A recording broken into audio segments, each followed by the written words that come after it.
আর এই সময় যখন প্রধানমন্ত্রী তার মেয়েকে নিয়ে সিনেমা হলে সিনেমা দেখতে গেছেন, অনেকেই লিখতেছেন মারহাবা, প্রধানমন্ত্রী সিনেমা দেখতে গেছে, উনি আবার সিনেমা দেখতে গেছেন, সেটাও প্রচার হয়ে গেল।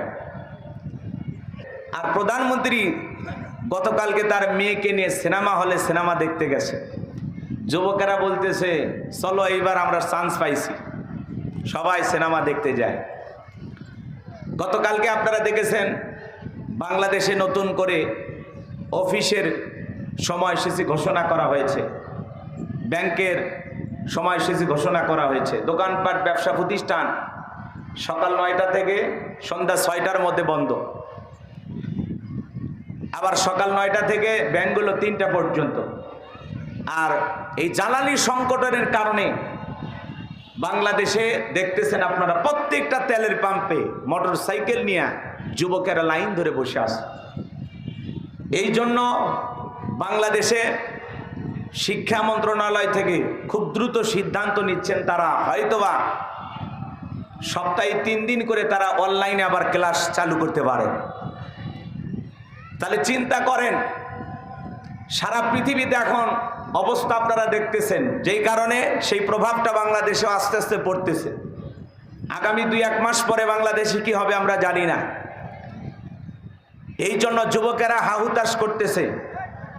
আর এই সময় যখন প্রধানমন্ত্রী তার মেয়েকে নিয়ে সিনেমা হলে সিনেমা দেখতে গেছেন, অনেকেই লিখতেছেন মারহাবা, প্রধানমন্ত্রী সিনেমা দেখতে গেছে। আমার পরিষ্কার কথা, প্রধানমন্ত্রী কই গেল, কি হচ্ছে, প্রত্যেকটা নিউজ যেহেতু প্রচার করা হয়, উনি জুমার নামাজ পড়তে গেলে প্রচার করা হচ্ছে, সংসদে গেলে প্রচার করা হচ্ছে,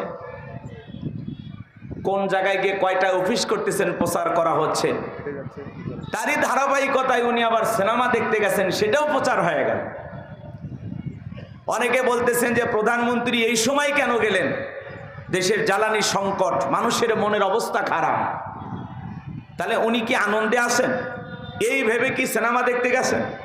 আসলে ভাই, তার মনের কি উদ্দেশ্য আপনি আমি কেউ জানি না, আপনি আমি কেউ জানি, আল্লাহ পাক ভালো জানেন।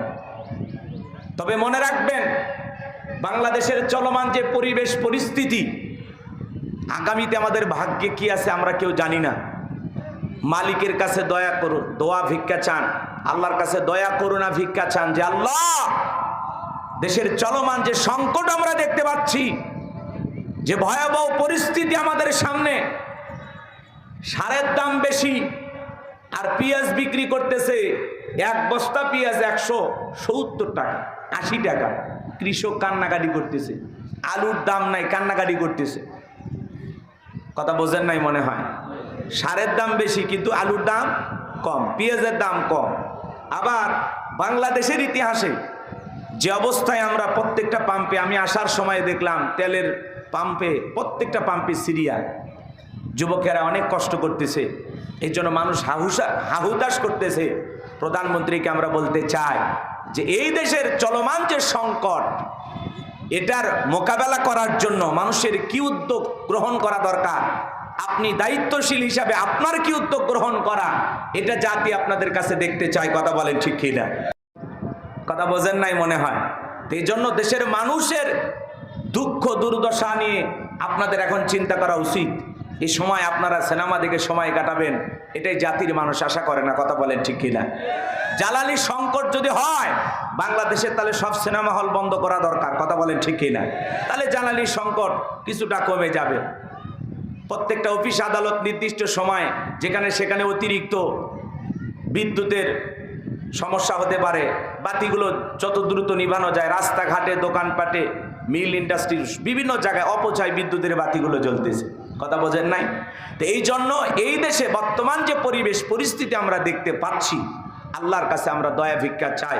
যারা দায়িত্বশীল, আমাদের যারা অভিভাবক, প্রধানমন্ত্রী, এমপি, মন্ত্রী, যাদেরকে আমরা বানিয়েছি, তারা যেন এই দেশের মানুষের দুঃখ দুর্দশা দূর করার জন্য সর্বোচ্চ চেষ্টা করেন, সেই দিকেই ফোকাস করা দরকার। কথা বলেন ঠিক কিনা? আল্লাহ এদেশের প্রধানমন্ত্রী সহ যারা আছেন সবাইকে আল্লাহ যেন এই দেশের মানুষের কল্যাণে, এ জাতির কল্যাণে কাজ করার তৌফিক দান করেন। চিল্লায় কোন আমিন। আমার ভাইয়েরা, চলুন সংক্ষিপ্ত আলোচনা, দিনের বেলা অনেক কষ্ট করে আপনারা এসেছেন, প্রচণ্ড কষ্ট হচ্ছে। যুবক যারা 800 বাবা মোটরসাইকেলের তেল পুড়ে অনেক কষ্ট করিয়া গাড়ি ভাড়া দিয়ে আপনারা এসেছেন। এখন তো তেল তো সোনার হরিণের মতো। যুবকেরা ফেসবুকে ওই তেলের বোতলের ছবি পোস্ট করে বলে অনেক কষ্টের পরে সোনা পাইলাম। মানে লাইনের পর লাইন, ঘন্টার পর ঘন্টা। অনেকে আবার মজুত করতেছে বাড়িতে, যে পেট্রোল যদি না পাওয়া যায় পরে আন্দে খাবে পান্তা ভাত দিয়ে। আরে ভাই, সংকট তো আপনারাই তৈরি করতেছেন, কথা বলছেন নাই? সংকট অনেক সময় আমরা নিজেরাই তৈরি করতেছি। কোনো একটা যদি খালি বোঝানো হয় যে এই জিনিসের দাম বাড়বে, বাপরে বাপ, পুরো দোকান খালি করে নিয়ে আসে। এইগুলো করা যাবে না।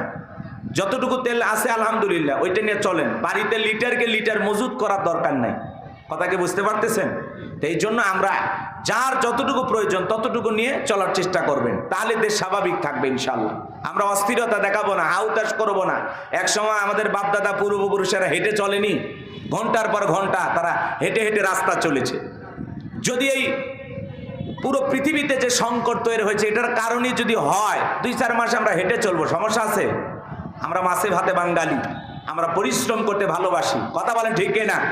আমরা যেরকম প্যান্ট শার্ট পরে রাস্তাঘাটে সুন্দরভাবে চলতে পারি, আবার প্রয়োজন যখন হয় তখন আমরা জমির খেতে নামে আমরা কাজও করতে পারি কোদাল দিয়ে, কথা বলেন ঠিক কিনা? সব ধরনের কাজের অভিজ্ঞতা আমাদের আছে। তো চলুন, আল্লাহ যেন আমাদের দেশের ওপরে খাস রহমত আর বরকত নাজিল করেন। যে পরিবেশ পরিস্থিতি আছে এটা যেন কাটিয়ে সুদিন আল্লাহ আমাদের ভাগ্যে দান করেন। চিল্লায় কোন আমিন। আর এমপি মন্ত্রী এবং আমাদের অভিভাবক প্রধানমন্ত্রী সহ যারা দায়িত্বশীল আছেন তাদের দায়িত্ব যেন তারা ভুলে না যায়, তারা যেন দায়িত্বশীল আচরণ করেন। আল্লাহ সেই তৌফিক তাদেরকে দান করুন। চিল্লায় বলুন আমিন। আর একটু জোরে বলেন আমিন। যুবকেরা চলুন আমরা আলোচনা শুরু করি। জবান ছেড়ে সবাই একটু মহব্বতে আমার সঙ্গে তেলাওয়াত করুন। আউযু বিল্লাহি মিনাশ শাইতানির রাজীম। বিসমিল্লাহির রাহমানির রাহিম। বিতাড়িত মুরতাদ শয়তানের কাছ থেকে আল্লাহ পাকের কাছে আশ্রয় প্রার্থনা চাচ্ছি। পরম করুণাময় দয়ালু আল্লাহ তাআলার নামে শুরু করছি। আমরা যে কোনো কাজ শুরু করব কার নামে? জোরে বলেন কার নামে? একটু জবান ছেড়ে সবাই আমার সঙ্গে তেলাওয়াত করুন। ইন্না আ'তাইনাকাল কাউসার ফাসাল্লি লিরাব্বিকা ওয়ানহার ইন্না শানিয়াকা হুয়াল আবতার। আল্লাহু আকবার। যে কোনো আয়াত বা সূরার তাফসীর করতে হলে কোন প্রেক্ষাপটে কোন সময় আল্লাহ তাআলা সেই সূরাটি বা আয়াতটি নাজিল করেছেন, সেই নাজিলের প্রেক্ষাপট জানার দরকার আছে না নাই? আরবিতে বলা হয় শানি নজুল। যদি শানি নজুল আলোচনা করা হয় তাহলে তাফসীর বুঝতে সহজ হয়। তাহলে এই সূরাটি কোন প্রেক্ষাপটে কোন সময় আল্লাহ তাআলা তার হাবিবের উপরে নাজিল করেছেন, সেই নাজিলের সময়কালটা একটু তুলে ধরার দরকার আছে না নাই? আমি কি বলবো? একটু আওয়াজ দেন, লিল্লাহি তাকবীর। আমি করবো আওয়াজ, আপনারা দেবেন আওয়াজ, জবাব দিবেন ঠিক ঠিক, আলোচনা হবে কমপ্লিট। শ্রোতাদের স্পিরিটে বারে বক্তার হিট, আলোচনা হবে জায়গা মতো ফিট। আগে বলতাম কিছু আজ প্যান্ডেলে কিছু আজ অ্যাঙ্গেলে, এখন আর অ্যাঙ্গেলে না, যা বলবো সব ডাইরেক্ট। অ্যাঙ্গেলে বলার দিন শেষ, ডাইরেক্ট বলার বাংলাদেশ। কথা বলেন ঠিক কিনা? আগে মহিলা প্রধানমন্ত্রী ছিল, কিছু কইলেই মন খারাপ করতো, অভিমান করতো, রাগ করতো। এখন পুরুষ হয়েছে প্রধানমন্ত্রী, কথা কন ঠিক কিনা? বিরোধী দলীয় নেতা যিনি তিনিও পুরুষ, বর্তমান সরকার দলীয় নেতা যিনি তিনিও পুরুষ। কিছু কইলে রাগ করবে না, কথা বলে ঠিক কিনা? এই জন্য চলুন আমরা আলোচনা শুরু করি। মন খারাপ করতেছেন? তাহলে কোন প্রেক্ষাপটে আল্লাহ তাআলা তার হাবিবের উপরে সূরা কাউসার নাজিল করেছেন আমি কি একটু বলবো? এই যুবক রেডি আছো তো ইনশাআল্লাহ? তাকবীর দেন, লিল্লাহি তাকবীর। তাই বলে তোমাদেরকে কি আমি সিনেমা দেখার জন্য বলছি নাকি? হ্যাঁ, যাওয়া যাবে, জায়েজ না হারাম? যারাই দেখুক, যারাই দেখতেছে মনে রাখবেন এটা গুনাহের কাজ। গান, বাদ্যযন্ত্র এগুলো কি গুনাহের কাজ, আমরা এগুলো করব না। আল্লাহ আমাদের এখান থেকে যুব সমাজকে বেঁচে থাকার তৌফিক দান করুন। জোরে বলুন আমিন। এই যে ঘুমাইছেন, আর একটা তাকবীর দেন, লিল্লাহি তাকবীর।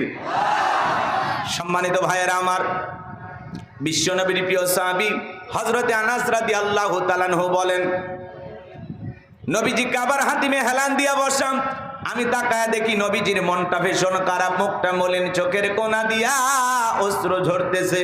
হযরতে আনাস ডেকে বলেন, কিছুটা সময় অতিবাহিত হয়ে যাওয়ার পরে আমি তাকায় দেখি আমার নবীজি মুস্কি মুস্কি হাসতেছেন। হযরতে আনাস ডেকে বলেন, নবী গো, এই মাত্র দেখলাম মনটা খারাপ, মুখটা মলিন, চোখের কোনা দিয়ে অশ্রু ঝরতেছে, আবার কেনই বা মুস্কি মুস্কি হাসেন? আমার নবী কেন কাঁদেন, কেন হাসেন? এর পেছনে রহস্য আছে না নাই? নবীজির কান্না করার কারণ হলো নবীজির কলিজার টুকরা ছেলে সন্তানগুলো মারা যায়। আবুল কাসেম মারা যায়, আবু তাহের মারা যায়, ইব্রাহিম মারা যায়। বাবা হিসাবে নবীর মনেও কষ্ট লাগে কিনা? ছেলেগুলো জন্ম নেয় আর এক এক ছেলে সন্তানগুলো মারা যায়।